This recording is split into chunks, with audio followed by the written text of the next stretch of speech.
आज का डेट है 15। डियर स्टूडेंट्स, आज हम प्रोजेक्ट के नई क्लास में मौजूद हैं। आज 15 नवंबर 2022 है। पिछले जो पार्ट 1 जो हम मतलब प्रोजेक्ट का एक हिस्सा जो हम तय करें हैं अब तक, उसमें हम जो है मार्किंग तक पहुँचे थे, यानी कि प्लान बन गया था और ज़मीन पर उसको ट्रांसफ़र भी किए हैं। उस हद तक हमारा प्रोजेक्ट हुआ है और मज़ीद आगे जो प्रोजेक्ट बढ़ रहा है उस एतबार से कि जैसा कि प्लान में थोड़ा सा उसको और वैल्यू एडिशन कर रहे हैं हम, यानी कि उसको और एनहांस कर रहे हैं और उसमें इंफॉर्मेशन जोड़ रहे हैं।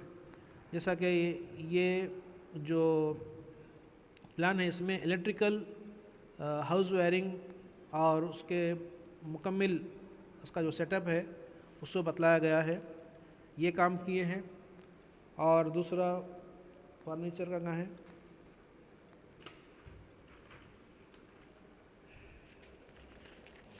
दूसरा जो है आपके फर्नीचर का भी प्लान बनाया गया है। ये तो ये दोनों प्लान आप लोग बना रहे हैं ना, इसके बारे में आप किस तरीके से इसको करे हैं एक बार बता दीजिए। इलेक्ट्रिकल का और फर्नीचर का ड्राइंग बनाए हैं, जो कि वो कैड में ऑप्शन देता है उसको मतलब कि वो डालने के लिए, तो वहीं से मतलब कि इसको डालें हैं ऑप्शन से, कैड लैब से। तो बाद में इसमें एग्जीक्यूशन के टाइम पर यानी कि रिपोर्ट बनाने के वक्त हमको आसानी के साथ समझ में आ जाता है कि कौन सा रूम किस तरीके से डिज़ाइन किया गया है, कौन सी चीज़ कैसे रखना है और ख़ास तौर पे इलेक्ट्रिकल का वायरिंग कैसे कैसे करना है, कहाँ कहाँ से डिस्ट्रीब्यूशन करना है और किस किस डायरेक्शन में आपको कौन कौन से चीज़ें लगने वाली हैं, अप्लायंसेस, तमाम चीज़ें हम डिटेलिंग इसमें किए हैं। इसके अलावा जो प्लानिंग में जो एरिया कैलकुलेशन अलग अलग उसके हैं, पोर्शंस के हैं, वो भी हमारे ग्रुप में ने किया है। आप एक बार बता दीजिए कि कौन कौन से एरियाज़ आप जो है कैलकुलेट किए हैं और उसके वैल्यूज़ क्या है और कितने इसके पार्ट्स हैं। सर सबसे पहले हमने बेडरूम का एरिया कैलकुलेट किया सर। तो बेडरूम का एरिया हमारे पास आया सर 11.95 मीटर स्क्वायर, जो कि हमारे पास 2 बेडरूम है सर, तो दोनों बेडरूम का अलग अलग एरिया है सर। फर्स्ट बेडरूम का 11.95 मीटर स्क्वायर है सर, सेकंड बेडरूम का 9.19 मीटर स्क्वायर है। उसके बाद सर हमने वॉशरूम का किया सर, तो वॉशरूम का एरिया हमारे पास 2.6 मीटर स्क्वायर है। किचन का 11.95 मीटर स्क्वायर है सर, और पार्किंग एरिया हमारे पास है सर 19.02 मीटर स्क्वायर, और कॉमन एरिया 270.71 मीटर स्क्वायर है सर। और फिर हमने सर स्टेयर का भी है ना? यस सर, डाइनिंग का भी है। तो डाइनिंग का हमने 58.37 मीटर स्क्वायर लिया सर। और फिर हमारा स्टेयर केस है, तो स्टेयर केस हमारा डॉगलेग स्टेयर केस है सर। तो उसमें हमारा यस सर, उसमें टाइप्स ऑफ स्टेयर केस लिखा है सर। नंबर ऑफ फ्लैट्स 2 है sir, number of step in each flat 9 है sir, trade off each step 11 inch है सर, और riser of each step 6 inch है, विथ ऑफ फ्लैट 3 इंच है feet है, और height of each flat 8 feet 3 inch है sir. Height between floors 5030 mm है sir. लेकिन जब हमने विथ निकाली तो हमारे पास विथ आया सर, वो कितना आया 219 यस, वो कैलकुलेशन। ये टोटल जो आपके डायमेंशंस हैं अलग अलग टाइप्स के हैं। इसमें पूरी एक फ़्लाइट का लेंथ 4350 है, ठीक है। इसका जो विड्थ है 915 मीटर है, विड्थ ऑफ लैंडिंग है, ये लिखा हुआ है। मतलब पूरे स्टेयर केस का पूरे डिटेल्स आप लोग निकालें। और इसमें बोलना ये है कि हमारा प्रोजेक्ट तकरीबन 25 to 30% अभी तक हो चुका है अंदाज़न। इसमें देखिए various calculation of different parts of building, यानी कि हर बिल्डिंग में बेडरूम का, जैसा भी आप बताए हैं, हर चीज़ का अलग अलग एरिया कैलकुलेशंस हमने किए हैं, इस ग्रुप ने किए हैं। उसके बाद स्टेयरकेस का इवैल्यूएशन किए हैं, इलेक्ट्रिकल ड्राइंग और फर्नीचर ड्राइंग मुकम्मल कर लिए हैं, प्लम्बिंग ड्राइंग कर रहा है जो बाकी है, और ये अभी जो भी किए हैं फर्स्ट फ्लोर का करें हैं, ग्राउंड फ्लोर का करें हैं। फर्स्ट फ्लोर की ड्राइंग बनाना है, सेकंड फ्लोर की ड्राइंग बनाना है, थर्ड फ्लोर की ड्राइंग बनाना है। इसके अलावा ओवरहेड टैंक का भी हम थोड़ा सा एस्टिमेट कर लिए है कि पूरे फ्लोर्स मिलाकर और घर वाले और मेहमान आने जाने वाले सब मिलाकर एक 50 लोग के लिए ये बिल्डिंग बनाई गई है। ऐसा एक फैमिली है, हर फ्लोर पे एक फैमिली है, 5-6 लोग या 8 लोग रह रहे हैं। इस तरीके से भी लोग आ रहे हैं जा रहे हैं, हाउसकीपिंग वाले आ रहे हैं जा रहे हैं, मेहमान आ रहे हैं जा रहे हैं। इसी तरीके से 50 लोगों के लिए हम बनाए, एस्टिमेट करें तो हमारे पास क्या है, 160 लीटर्स पर हेड पर डे अगर on an average water requirement अगर है तो 8000 लीटर पर डे हमको चाहिए, यानी कि 8 मीटर क्यूब पानी चाहिए। 8000 लीटर का हमको ओवरहेड टैंक बनाना पड़ेगा। अगर आप एक ही बार पंपिंग कर रहे हैं, अगर आप 2 बार पंपिंग करना चाह रहे हैं तो 4000 लीटर के टांकी बनाकर सुबह एक बार पंपिंग करना पड़ेगा, शाम में एक बार, क्योंकि वो खाली हो जाएगा ना, खाली हो जाएगा 2 बार 24 आवर्स में 2 टाइम्स पंपिंग करना पड़ेगा। इस तरीके से ये भी आज एस्टिमेट कर लिए हैं। तो आगे का देखिए आप, फर्स्ट सेकंड थर्ड फ्लोर का ड्राइंग करना है, फिर थोड़ा सा वाटर टैंक का भी हम एस्टिमेट करना है, फिर प्लम्बिंग का ड्राइंग बनाना है। इसके बाद हम ये जब हो जाएगा फिर हम एनालिसिस और डिज़ाइन की तरफ आएंगे। तो आज के क्लास में इतना ही काफ़ी है, अगले क्लास में हम ज़रूर आपसे मुलाकात करेंगे। तो डियर स्टूडेंट्स, हम मेजर प्रोजेक्ट के अगली क्लास में हम मुलाकात कर रहे हैं। तो लास्ट जो अभी तक जो हम काम किए हैं, प्लानिंग का काम मुकम्मल हो गया, सर्वेइंग का हो गया, और जो है प्लानिंग में भी first floor second floor third floor तमाम चीज़ें हो गई। और इस बीच जो है एग्ज़ाम्स बीच में आ गए थे, इसलिए हम जो एग्ज़ाम्स के लिए छुट्टी हो गई थी वो ऑटोमेटिक। अब जो है यहाँ पे अब मेन जो स्ट्रक्चरल डिज़ाइनिंग है वो काम शुरू करना है। उसके लिए आपको जो पोर्टल फ्रेम है, यानी कि जो प्लान है, प्लान को 2 तरीक़े से काटना पड़ेगा, यानी क्रॉस सेक्शन बनाना पड़ेगा, लॉन्गिट्यूडनल यानी कि लेंथ वाइज में भी उसको क्रॉस सेक्शन बनाना पड़ेगा, और कितने कॉलम्स आ रहे हैं कितने बीम्स आ रहे हैं उस हिसाब से एक फ्रेम बनता है, और जितने फ्लोर्स हैं उतना फ्रेम्स ऐड होता जाता है, तो इसको पोर्टल फ्रेम बोलता है। उसी तरीके से शॉर्टर स्पैन में भी, यानी कि चौड़ाई में भी आपको उसको क्या है क्रॉस सेक्शन में काटना पड़ेगा, फिर वहाँ पे कितने कॉलम्स आते हैं एक बार चेक करना। तो लास्ट टाइम हम जो है इस प्लान जो हो चुका है उस पर एक बार देख लिए कि एक तरीक़े में 4 कॉलम आ रहे हैं और 3 बीम आ रहे हैं, और एक तरीक़े में 4 कॉलम 3 कॉलम और 2 बीम्स आ रहे हैं। 3 कॉलम आ रहे हैं ना, 3 कॉलम मतलब 2 बीम्स। तो इस तरीके से एक बार मैप दे दीजिए। ये जो प्लान है, हाँ सही है, अच्छा 1 2 3 4 5, यानी कि लॉन्गिट्यूडनल हिसाब में, यानी कि लेंथ वाइज में, लंबाई में 5 कॉलम्स आ रहे हैं, 4 बीम्स आ रहे हैं, और चौड़ाई में यानी कि बिल्डिंग की चौड़ाई में अगर आप काटें एक मुनासिब जगह से तो क्या हो रहा है, वहाँ पे 4 कॉलम 3 बीम आ रहे हैं। ऐसा 3 फ्लोर ऊपर, ground floor, first floor, second floor, third floor, यानी कि 1 2 3 4, इस तरीके से क्या हो जाएगा आपका पोर्टल फ्रेम तैयार होगा। उसको एनालाइज करना है, उसका लोड कैलकुलेशन करना है, यानी कि live load, dead load calculate करना है। उसके बाद स्लैब का जो वेट है वो 45 डिग्रीज़ में आप कोनों से अगर आप एक लाइन बनाएं तो 2 तरफ ट्रायंगल बनेगा और 2 तरफ क्या बनेगा, ट्रेपेजॉइडल शेप बनेगा। उतना हिस्सा वो बीम पे जाएगा और इधर इतना हिस्सा ये बीम पे जाएगा। इस तरीके से लोड क्या होगा, डिस्ट्रीब्यूट होगा। फिर एक स्लैब ये है तो उधर वाले स्लैब का ट्रेपेजॉइडल इधर आएगा, इधर का उधर, यानी कि एक बीम में इधर से थोड़ा सा कंट्रीब्यूट होगा लोड, इधर से थोड़ा कंट्रीब्यूट होगा। तो इस तरीके से क्या है, पहले लोड आएगा, लोड आने के बाद आपके बीम पे जो है आपके मोमेंट आएगा, तो मोमेंट्स कैलकुलेट करना पड़ेगा, फिक्स्ड एंड मोमेंट्स कैलकुलेट करना पड़ेगा।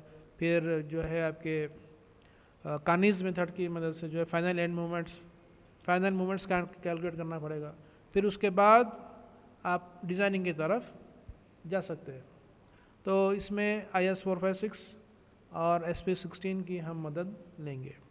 और स्लैब में भी अब क्या है, टोटल जो आपका बिल्डिंग है, टोटल बिल्डिंग में हर स्लैब आप डिज़ाइन नहीं करेंगे, आप चुनेंगे, आप आइडेंटिफाई करेंगे कि आइडेंटिकल स्लैब कौन कौन से हैं, मतलब सेम डायमेंशन के स्लैब कौन कौन से हैं, या सेम डायमेंशन के बीम्स कौन कौन से हैं। आप क्या करेंगे, एक बड़ा स्लैब डिज़ाइन करेंगे, एक छोटा स्लैब डिज़ाइन करेंगे। मैक्सिमम हम जो उस वक्त देखें तो मैक्सिमम जो है हमको 3 स्लैब डिज़ाइन करना है, पूरे स्लैब डिज़ाइन करना नहीं है, क्योंकि सिमिलर रूम्स जो है, क्योंकि बड़ी बिल्डिंग नहीं है हमारी, एक हॉल है तो हॉल का स्लैब डिज़ाइन करना पड़ेगा, बाकी के रूम्स हैं तो 3-4 रूम्स हैं, एक किचन रूम भी आ जा रहा है, लेकिन डायमेंशन के हिसाब से तो सेम है ना, नीचे किचन है अलग बात है, स्लैब तो डायमेंशन के हिसाब से तकरीबन सेम है। तो मैक्सिमम 3 स्लैब डिज़ाइन करना पड़ेगा। और उसी तरीके से आपको एक 3 से 4 कॉलम या 3 कॉलम विथ फुटिंग डिज़ाइन करना पड़ेगा, एक स्टेयरकेस भी डिज़ाइन करना पड़ेगा। तो हम क्या करें हैं, और इसके साथ साथ क्या करना है, क्या बनना चाहिए, ये पूरी बिल्डिंग का एस्टीमेट भी तैयार करना है, और साथ ही साथ रिपोर्ट भी तैयार करना है। और साथ ही साथ हम क्या करेंगे, एक एडिशनल चीज़ करेंगे, मिक्स डिज़ाइन का मतलब ये है कि एक बैग ऑफ सीमेंट के लिए कितना क्वांटिटी कितना होना है, समझिए आप, वो हिसाब से आप कंक्रीट के लिए M20 के लिए, तो वो हिसाब से आप बीम में, कॉलम में, फुटिंग में, स्लैब में, हर जगह जो है कितने, अब एक बैग का आपको कैलकुलेट हो गया तो और 2 बैग का भी कैलकुलेट हो जाता, तो एक बैग का हम क्या करेंगे, कैलकुलेट करेंगे, वो भी हम कोशिश करेंगे कि वो भी डिज़ाइन हो सके। साथ ही साथ जो, क्योंकि काम थोड़ा सा ज़्यादा है, इसलिए हम क्या करेंगे, हमारे जो 8 लोग हैं, रोल नंबर 9 है, 10 है, 11 है, 12 है, 13 है, फिर 14 है, 15 है, 16 है, तो इन लोगों को हमने क्या किया है, अलग अलग छोटी छोटी टीम्स बनाई हैं ताकि काम थोड़ा बढ़ जाए और आसानी के साथ हो जाए। तो इसमें कैसा है, हमारे रूल नंबर 11, 12 और 15 एनालिसिस, लोड कैलकुलेशन, जो स्ट्रक्चरल पॉइंट ऑफ व्यू से जो काम है वो ये लोग करने वाले हैं, यानी कि रूल नंबर 11, 12, 15, जिसमें लोड कैलकुलेशन भी है, मूवमेंट कैलकुलेशन भी है, कार्नेज मेथड भी है, एनालिसिस भी है, डिज़ाइनिंग भी है। डिज़ाइनिंग में हर डिज़ाइनिंग को नहीं मिलेगा, एनालिसिस पार्ट ये कर लेंगे, उसके बाद डिज़ाइनिंग में क्या है, इनके पास एक और एक काम है, मिक्स डिज़ाइन भी, इन्हीं के साथ मैं भी रहूँगा साथ में। और इसमें जो बीम्स और कॉलम्स और स्लैब जो है वो और भी टीम्स को हम दिए हैं, जैसा कि रोल नंबर 9 है, 10 है, 16 है, इनका मेन जो काम है वो एस्टिमेटिंग एंड कॉस्टिंग है, यानी कि क्वांटिटी सर्वेइंग है बिल्डिंग का, ये काम करेंगे। और ये क्योंकि आप लोग, जैसा हम पिछले बार भी डिस्कस कर चुके हैं, माइनर प्रोजेक्ट में भी डिस्कस कर चुके हैं, कि जो सब्जेक्ट्स आप पढ़ चुके हैं या पढ़ रहे हैं उसके मुताबिक प्रोजेक्ट होगा। तो माइनर प्रोजेक्ट में भी आप ही लोगों के साथ हम माइनर प्रोजेक्ट किए हैं, तो उस वक्त 3rd सेमेस्टर में जो आप सब्जेक्ट पढ़ चुके थे और 4th सेमेस्टर जो पढ़ रहे थे उसके हिसाब से एक हम प्रोजेक्ट हमने किया था। उसके बाद जब 4th सेमेस्टर 5th सेमेस्टर में जब आ गए तो 4th सेमेस्टर में तक जो सब्जेक्ट पढ़ चुके हैं या 5th सेमेस्टर में जो पढ़ रहे हैं या 6th सेमेस्टर में जो पढ़ने वाले थे, अभी जो आप 6th सेमेस्टर में आ गए हैं, यानी कि उस सब्जेक्ट्स के हिसाब से क्या है आपको काम करना है। तो अभी एस्टिमेशन का मतलब, अब एस्टिमेशन का जो लेबोरेटरी भी आप पढ़ चुके हैं और जो है उसका थ्योरी भी पढ़ चुके हैं, यानी कि 2 टाइटल्स आप पढ़ चुके हैं। तो अब यहाँ पे क्या है, आप लोग को काम करने में थोड़ा आसानी होगी, तो आप अपने प्लान के हिसाब से इसको एग्जीक्यूट करना है, यानी कि अब एक्चुअल चीज़ चल रही है। अभी तक जो आप काम कर रहे थे एक वर्चुअल प्रॉब्लम करके आप कर रहे थे, अभी एक्चुअली आप अपने प्लान पे काम कर रहे हैं, और यही आपको बाद में जब आप रियल प्रोजेक्ट्स जब करेंगे तो आज की ये जो प्रोजेक्ट रिपोर्ट है वो हर लिहाज से काफ़ी हो जाएगी, कुछ उसमें बाकी नहीं रहेगा, ऐसा हम कोशिश कर रहे हैं। उसके बाद क्या है, यही रोल नंबर 9 और 10 और 16 जो है एक स्लैब और कॉलम फुटिंग भी डिज़ाइन करें, क्योंकि थोड़ा डिज़ाइन पार्ट भी सीखना है, समझना है। तो एक स्लैब और एक कॉलम फुटिंग भी इनको हमने दिया है। जब हम बनाएंगे ना भाई इतने कॉलम्स डिज़ाइन करना, तो एक कॉलम एक स्लैब। और रोल नंबर 13 और 14 आप लोग रिपोर्ट प्रिपरेशन करना है, क्योंकि इसमें चैप्टर वाइज इंट्रोडक्शन है और लिटरेचर सर्वे है और डिज़ाइन फिलोसफीज़ है, फिर कैलकुलेशन, डिज़ाइन एंड कैलकुलेशन, यानी कि 4 चैप्टर्स हैं समझिए। तो हर चीज़ को लिखना पड़ेगा। 14 आप ही हैं, 15 आप हैं, हर चीज़ को लिखना पड़ेगा। तो आप बुक्स रिफ़र करना पड़ेगा और कुछ चीज़ें आपको जो है खाके भी उसमें ऐड करने पड़ेंगे, यानी कि आप स्कैन करके वहाँ पे फ़ोटो लगानी पड़ेगी। बहरहाल मुख्तलिफ़ चीज़ें हैं, ड्राइंग्स भी आपको बनानी पड़ेगी, कभी ऑटोकैड का हेल्प भी आपको लेना पड़ेगा। तो इस तरीके से जितना रिपोर्ट प्रिपरेशन है वो आप दोनों को करना है। साथ में आप रोल नंबर 9 है या 15 है या 10 है, इनकी भी आप दोनों हेल्प रिपोर्ट प्रिपरेशन में ले सकते हैं। और उसके अलावा आपको भी एक स्लैब एक कॉलम फुटिंग भी डिज़ाइन करना है, क्योंकि थोड़ा सा डिज़ाइन पार्ट भी आप लोग सीखना है, सीखने के तौर पे। मेन तो डिज़ाइन टीम हमारी यही है, 9, 11, 12, 15।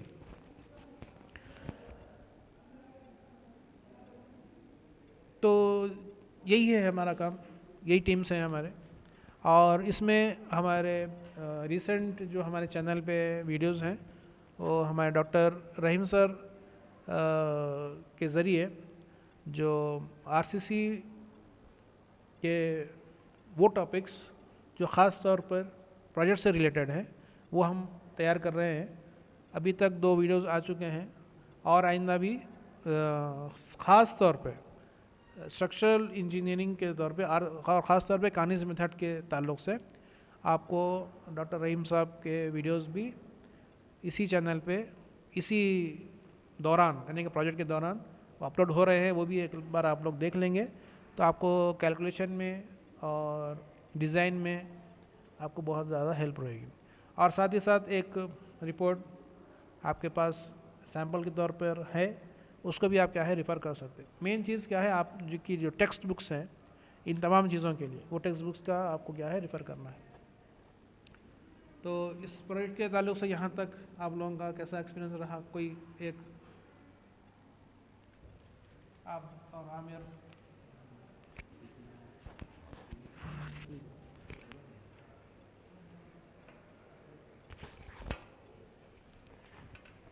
अभी तक हम लोगों ने जो काम किया, पहले मतलब प्लान बनाया, प्लान के अकॉर्डिंग हम लोगों ने मतलब अपने पॉलिटेक्निक के बाहर डिपार्टमेंट में जाके सेंटर लाइन मार्क किया है, उसके बाद सर्वे किया है, कहाँ कहाँ पे मतलब लाइन कॉलम आ रहे हैं वहाँ पे कॉलम मार्किंग किया है। उसके बाद G+3 बिल्डिंग का प्लान ड्राइंग किया है। उसके बाद हमारे सर ने हमारे गाइडेंस में जो सर हैं हमारी टीम को डिवाइड कर दिए हैं।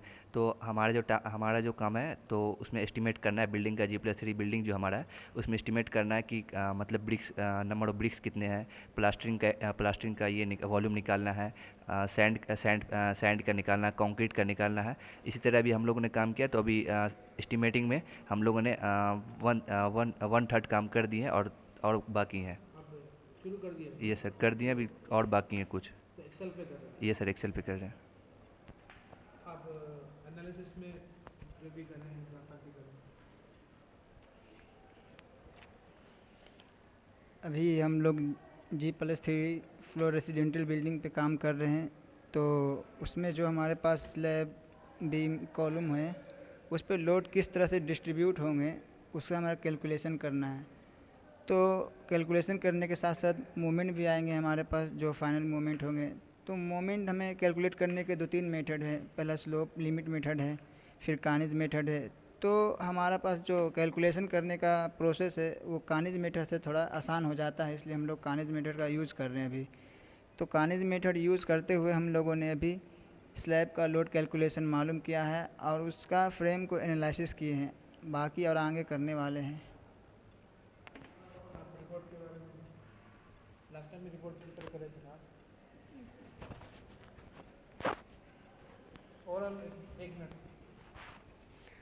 ये सर रिपोर्ट तो स्टार्टिंग अभी किए हैं बस, जैसे कि फर्स्ट पॉइंट और सेकेंड पॉइंट बन चुका है, और पहला जो इंट्रोडक्शन डाले हैं एनालिसिस का, और इंट्रोडक्शन के बाद अभी आगे काम प्रोसेस में है।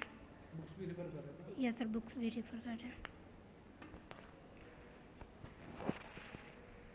तो देखिए हमारे पूरे स्टूडेंट्स जो है, आप भी कुछ बोलना है? पूरे स्टूडेंट्स जो है अपने अपने, क्योंकि सब मिलकर काम कर रहे हैं और सब मिलकर काम करने से ही काम आसानी के साथ और खूबसूरत अंदाज से हो जाता है। तो इसको नेक्स्ट टाइम जो है और कैलकुलेशन के बाद और रिजल्ट्स आने के बाद हम फिर से जो है मुलाकात करेंगे। शुक्रिया।